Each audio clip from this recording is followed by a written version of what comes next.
Salut, petite vidéo aujourd'hui pour parler un petit peu plus en détail du cas Messi. Parce que j'ai été finalement assez étonné après le match contre le Real de la diversité des appréciations entre les uns et les autres, entre ceux qui l'ont trouvé catastrophique, honteux, dépassé, vieux, et ceux qui l'ont trouvé intéressant, actif, bon passeur. Donc là, il y avait vraiment à boire et à manger. Alors, déjà, le premier point, c'est qu'on parle de Messi. Donc, il y a des gens qui l'idolâtrent dans des proportions évidemment démesurées, qui font que il suffit qu'il soit sur le terrain pour que certains trouvent ce qu'il fait formidable. Et puis inversement, il y en a d'autres qui lui pardonnent pas d'avoir quitté Barcelone, qui lui pardonnent pas d'être au PSG, et qui le trouvent vieux, dépassé. Et très franchement, je pense que la vérité se situe entre les deux. Avec mon collaborateur, lorsque j'ai évoqué mes notes, très franchement, moi j'étais parti pour lui mettre 5, c'est lui qui m'a dit 4. Voilà, comme je n'ai pas la science infuse, j'ai décidé de lui mettre 4.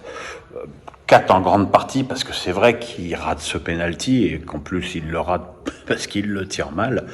Voilà, donc dans le match, c'est vrai qu'il a eu une bonne activité, c'est vrai qu'il a fait quelques bonnes passes, c'est vrai qu'il a parfois éliminé au milieu de terrain, qu'il a contribué à la fluidité du jeu collectif du PSG. C'est vrai, c'est vrai. Moi, ce qui me gêne énormément depuis que Messi est au PSG, c'est sa frappe de balle. Et que on sent clairement qu'il cherche à se mettre en position de frappe, parce on sait qu'il a envie de marquer, qu'il a toujours existé comme Ronaldo par le but, et que cette situation très certainement lui pèse. Mais il force ses frappes, il force surtout ses positions de frappe, et comme il a plus ce petit geste, ces petits éclair de vivacité qui lui permet de se dégager et de se mettre en bonne position, eh ben il a du mal. Voilà. Après, moi, depuis qu'il est à Paris, je comprends pas bien cette position pratiquement de milieu de terrain qu'il a souvent, ce côté j'organise le jeu. Alors effectivement, c'est vrai que ça fait 3 mois que Neymar est pas là, et peut-être que avec le retour du Brésilien, les rôles vont peut-être un petit peu mieux se répartir, que le Ney va un peu plus être à la création et Messi un peu plus devant. Mais je pense que lorsque le PSG récupère un Messi à 34 ans, c'est quand même plus logique de lui faire jouer la carotte devant et de lui permettre, parce que pour qu'il se remette en confiance, il faut qu'il marque des buts. Donc voilà, quoi. C'est vrai que parfois, on trouve des bons mouvements, des bonnes passes, encore une fois de la fluidité. Et puis d'autres fois, il fait un peu peine à voir. C'est vrai que c'est un mélange des deux, finalement assez déstabilisant. Et puis voilà quoi. C'est sûr que les jours passent, les semaines passent, les mois passent, et que ça va pas aller en s'arrangeant. Est-ce qu'il est formidablement heureux à Paris?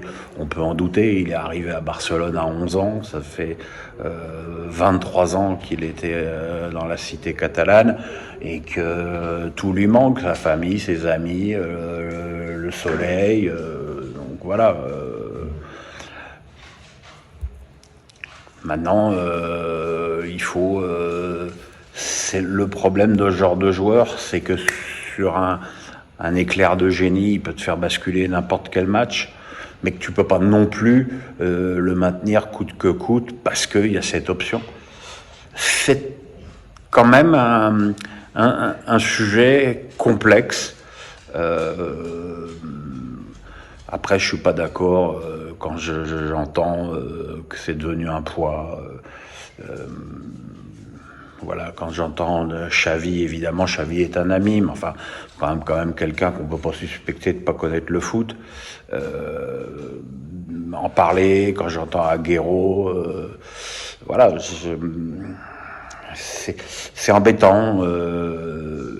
Après, il a déjà fait quand même 7 passes décisives. Il a quand même marqué pour l'instant 5 buts en Ligue des Champions. Il faut attendre. De toute façon, on parle en l'air. Il va jouer. C'est Messi. Donc voilà, je pense que à l'arrivée, celui qui doit se faire le plus de soucis dans cette histoire, c'est Angel Di Maria, parce que Angel Di Maria, heureusement que Messi est là et qu'il a ses problèmes, ça évite qu'on parle du niveau de l'autre Argentin. Voilà, suite du débat samedi à Nantes. Passez une bonne journée, vous voyez, il y a même un petit peu de soleil.